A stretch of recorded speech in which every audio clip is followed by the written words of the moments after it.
উপকার পা tata bye bye. আমি পাণ্ডবেশ্বর বিধানসভার কনভেনার দীপক পাঁজা, কো কনভেনার বন্দন ঘোষ, মন্ডল একের সভাপতি সবিতা বাগদি, মন্ডল 2 এর সভাপতি আমাদের বেনুধর মন্ডল, মন্ডল 3 এর সভাপতি তারক ধীবর, মন্ডল 4 এর সভাপতি সপ্তর্ষি মন্ডলকে আন্তরিক কৃতজ্ঞতা জানাই। এত প্রতিকূলতার মধ্যেও তারা পার্টির সদস্যতা অভিযান করেছে, বুথ সংগঠন তৈরি করছে, আগামী বিধানসভায় পদ্ম ফুলও তারা ফোটাবে। আমি কিছুদিন আগে এসেছিলাম, আমাদের কর্মীরা আছে যারা এই অঞ্চলে অক্লান্ত পরিশ্রম করেছে, তারা একটু দাদাকে সম্বর্ধনা জানাবে।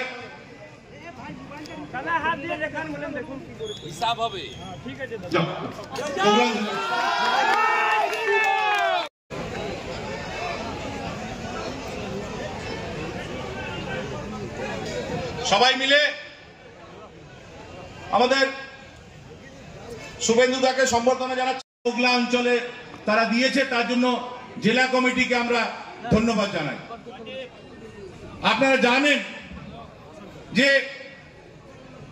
আমাদের যে যাত্রা পথ আজ প্রায় 3 কিলোমিটার, যারা যারা রাস্তায় হেঁটেছেন সবাই দেখেছেন যে 3 কিলোমিটার ধরে কাল থেকে প্রায় 10টা তৃণমূল কংগ্রেস গেট করেছে।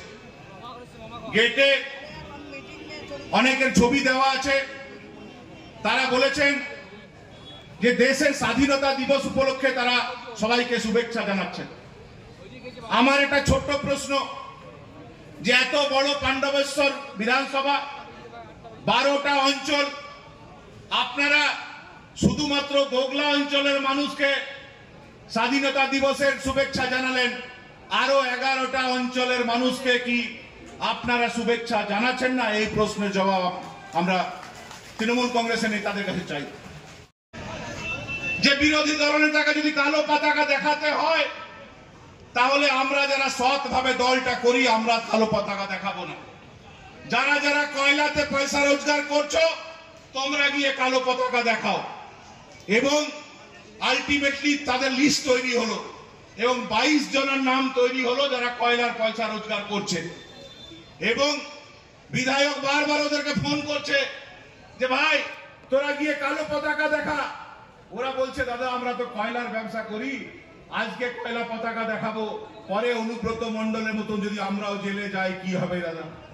তাই তারা বললো যে না, আমরা আজ কালো পতাকা দেখাচ্ছি না। পতাকা টাঙিয়েছে, পিঠটাকে কি করেছে দেখেছেন? চোর না ডাকা? এই পান্ডে ভাই কোন সভ্য সমাজে হয়? গোটা ভারতবর্ষে ভোট হয়, কোথাও এগুলো হয়? বিরোধী দল নেতা, রাজ্যের প্রধান বিরোধী দল, তার নেতা, জেলার নেতা, রাজ্যের নেতা, এমএলএ, তারা আসবেন, পতাকা টাঙানো যাবে না, প্রচার করা যাবে না।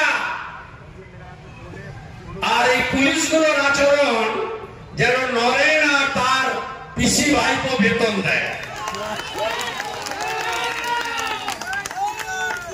শুনে রাখুন, চিরদিন কাহারও সমান নাহি যায়। আমি অনেকদিন রাজনীতি করেছি। আমি ডিজি তারানিয়া, অরুণ গুপ্তা, ভূপিন্দর সিং, এন রমেশ বাবু, এস পান্ডা, বাসুদেব বাগদেরও দেখেছি, সব হারিয়ে গেছে। আপনাদের অবস্থাও কিন্তু এর থেকে খারাপ হবে। জাহাজরার কাছে আক্রান্ত হয়েছিলাম গুন্ডাদের হাতে।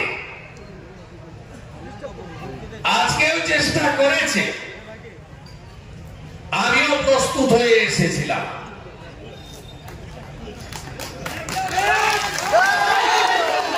খাগড়াবাড়িতে জেহাদিরা আমাকে গাড়ি ভাঙলো আর বারাসাতে চেষ্টা করেছিল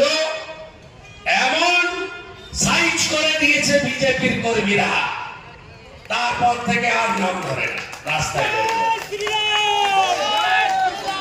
এদের জন্য যা ওষুধ দরকার দিতে হবে,